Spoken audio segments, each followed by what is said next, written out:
Hey y'all, and welcome back. In this video, I thought I would share with you a little of the family history. My grandparents got together in the early 30s.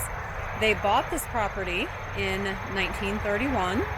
They paid $600 for about 40 acres. Yeah, I couldn't believe it either. And they had a working tobacco farm.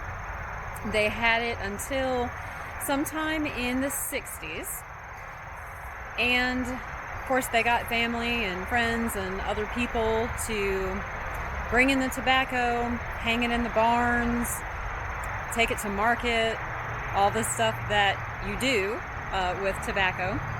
And they built everything that was here. When they bought the land, of course, it was just land. They had to clear the trees, and both my grandfathers, my maternal grandfather and my paternal grandfather, built the house and partially built it from the wood from the land here that they cleared. They built the house in the early 30s. It's still standing. It is a beautiful house. And there's a packhouse that is also used in part of the tobacco process, where they get everything together, get it ready for market. Have a horse barn that you can see here in the back. We also had three barns, three regular tobacco barns, and we don't have them anymore. You can hear probably sort of this din, this white noise sound that's going on, and that's because just out this way is a highway. Change hands here. Our land went straight to the river, which is that way. And yeah, that's nice. And a few years ago, the city decided that we needed another road. And so what you hear is a highway that came through and divided our land. I never liked it. I still don't like it. Out here used to be far away from everybody. It was quiet. You could listen to the birds. You could come out, look at the stars at night. It was wonderful. And this is what you hear all the time. All the time. Again, you don't stop progress, so what do you do, right? So because of that, we ended up losing the barns. We lost those probably back in the early 2000s. I believe that's when the road was done. So we still have some of the original dwellings, just not those three barns. My grandfather died in the early 80s. My grandmother died in the 90s. My parents had the house at that point. Parents have passed, and so now it is my brother and I that own the home.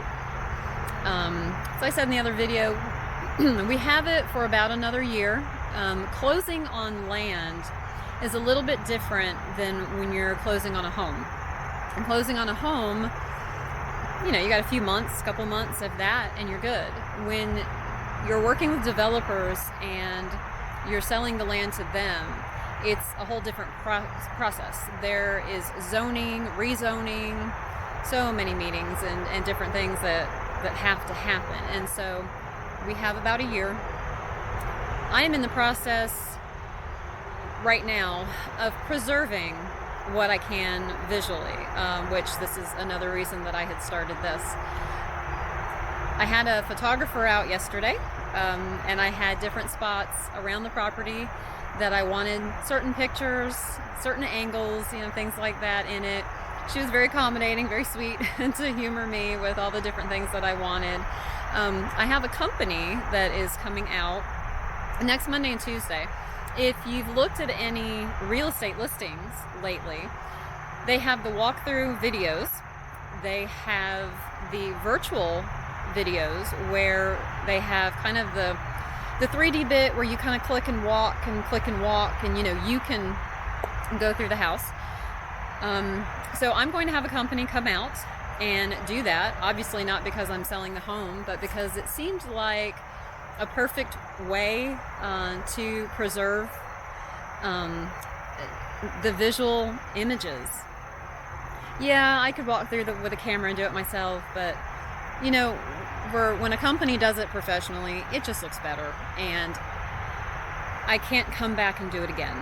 And so it has to be right. And so I thought that would be a good choice.